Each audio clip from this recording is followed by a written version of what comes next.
This is wild. Apparently, Elon Musk is taking lessons from Javier Milei of Argentina for the Department of Governmental Efficiency. And I have to say, I could not be happier. I actually think it's a really good thing, and what we're going to do in this video is we're going to analyze what has Javier Milei done for Argentina. Here's a picture of Elon Musk, by the way, in a tuxedo with a Donnie T. Then you've got Javier Milei right here again, taking another photo. But most importantly, you got to see Javier start dancing. Okay, I don't know if that really matters, but I think the point of it is people really like Javier Milei, and I think it's because his chainsaw strategy in Brazil has actually started working. So people stand up and cheer for this guy because his cut everything attitude is working. I'm going to show you some numbers here in just a moment, and I want you to see what's going on with voter confidence, because if Elon Musk and Team Trump are taking inspiration from Javier Milei, you might want to know, what are voters going to think about that in the future? How are they going to respond, and are these strategies actually going to work? Well, we're going to review these, and I'm going to give you some research, but first, I think it's funny that you get these memes on X. The meme game has been pretty on point. So they put Anthony Fauci, not Fauci. The reason I bring that up is people have been memeing Anthony Fauci so much about cutting Anthony Fauci out. But they put RFK, and they meme his face over Javier Milei back when he goes, Aflora, Aflora, and this time it's seed oils, Aflora, fluoride, Aflora, processed foods, Aflora. It's kind of great. I love it. So, but let's actually get past the memes and actually get into some substance here. So, have Javier Milei's policies worked? He's often considered a right-winger, somebody who's going to bring shock therapy to government to reduce government debt and the massive levels of over 1,400% inflation in Argentina that has basically led them to a brink of collapse, at least before the election. The Argentinian country probably would have collapsed much like Zimbabwe did because of the rampant inflation they've had it not been for Javier Milei, and I'm going to show you the actual results in just a moment. But know that inflation is a country buster. It destroys countries. Think about Germany, World War I, post WW1, the Weimar Republic. You can't function. People revolt. That gave rise to the Nazi Party and a revolution, essentially. The people get fed up with inflation. And so what Javier Milei did is he took office, and immediately on day one, he devalued the Argentinian peso by 50%. Now, you might think to yourself, wait a minute, doesn't that cause more inflation? And the answer to that is it depends. So the first thing that he did, and you can kind of see this on a chart, just type into Google USD to Argentine peso, and then just go to the 1-year chart. And what you're going to find is when Javier Milei took office, he immediately cut the value of the currency and put it on sort of a path of devaluing. The benefit to this is you actually make it cheaper for other businesses from countries outside of Argentina to work with Argentina. So you help domestic production, domestic manufacturing, because it's cheaper to buy Argentine goods. So the idea is you're actually going to strengthen your export economy by having a weak currency. It's one of the reasons Donald Trump actually likes a weaker dollar. It's because he's a protectionist. He wants to grow the U.S. and U.S. manufacturing. And if you have a weaker dollar, you strengthen your export market. Now, if Argentinians leave Argentina and go to, Florida, well, now it becomes more expensive to vacation in Florida or whatever. But the whole point is they want to fix Argentina, not Florida right now. So that's one of the reasons you see a devalued currency. Now, that's different from inflation. So here are some things that Javier also did. He slashed subsidies for fuels. He cut government ministries in half, kind of much like Doge. 50% of government ministries gone.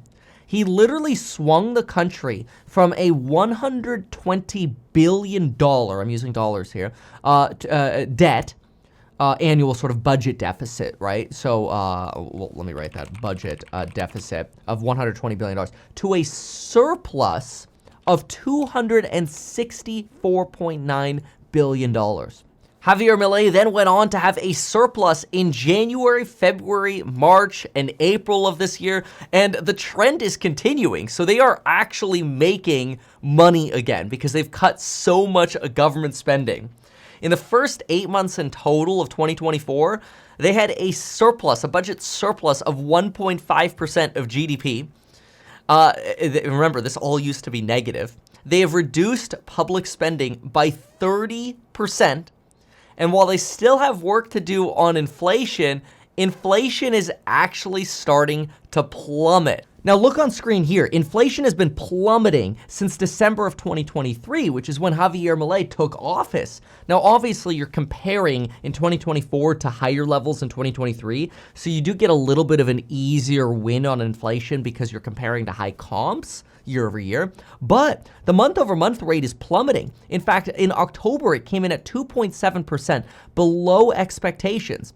Now, that's still pretty high. 2.9% annualized is still 34.8%. It's still, a pretty high level of inflation, but it's well down from the over 1,000% annualized rate of inflation that you had in Argentina. And what's remarkable is what's going on with presidential approval. Look at this. Usually when somebody takes office, like over here, you see their approval plummet right after they take office from 60% down to the 30s. Over here, you went from about 70% down to about 40. Over here, you went from about 75% down to pretty much immediately under 60%. Over here, you went from as high as 80% after taking office, 65 to 80%, a little over 80%, to a pretty rapid plummet within a year and a half to 2 years, down to about 45% and then straight decline. Javier Milei's is starting to decline, but look how stable it's held around that 57, 56%, 60% level. Pretty stable so far. So people seem to be supporting Javier Milei, and their public debt is expected to fall by 2026 to just 77.9% of GDP, the lowest level seen in years in Argentina. So it's working. Lower inflation, lower debt, the people still support Javier Milei. And you just recently had Javier Milei's delegation walk out of COP29. You probably didn't pay attention to that, okay? It's basically the United Nations Climate Change Conference that took place in Baku in Azerbaijan. This is, a country right on the right edge of the Caspian Sea. And they had a climate conference there. And Milei is pretty much just trying to align more with Donald Trump. And so after the first week, Argentina actually sat out the second week of the delegation. They said they decided to withdraw and reevaluate our position, nothing more.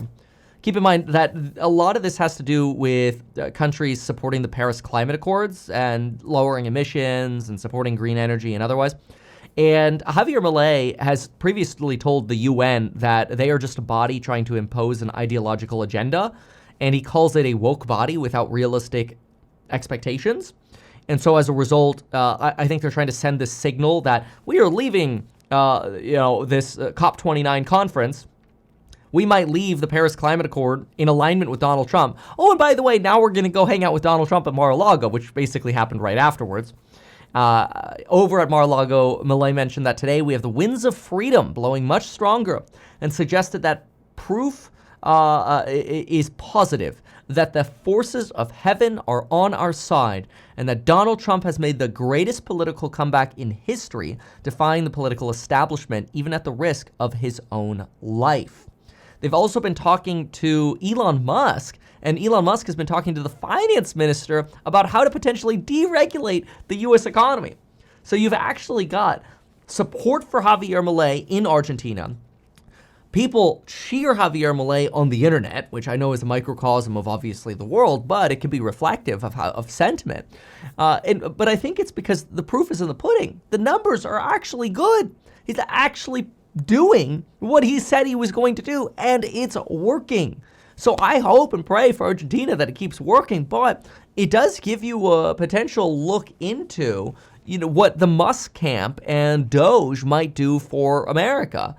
Now, that also then is balanced by, okay, well, if you cut inflation even more in the United States, are you potentially going to lead us into a recession? That is a fear that people have, that, Donald Trump is basically going to take office and he's going to preside over a recession right away because of, it's going to take time for tax cuts to take effect. That'll take until, 2026.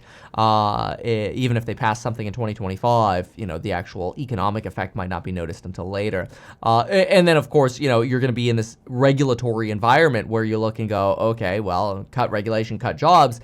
Is that going to have an immediate negative impact when we're already in a position of potential pain for the economy with weakening employment and otherwise? So you'll see that, some people post this, like Michael over here says, Trump will preside over a recession. Few understand this. Like and repost if you agree. Well, we'll see. We'll see. We'll actually be interviewing Michael next week, so we'll get to see what his opinions are. Leave a comment in the comments down below and let me know what you think about this. And also go to meetkevin.com/alpha to get your free alpha report every morning the market's open. I put a lot of time into this, and you get it for free roughly 15 minutes before the market opens. Just sign up here if you're in the US or Canada. We'll text the report to you and email it to you. And if you're outside the US or Canada, use the gray link below. Thanks so much, folks. We'll see you in the next one. Goodbye. Good luck.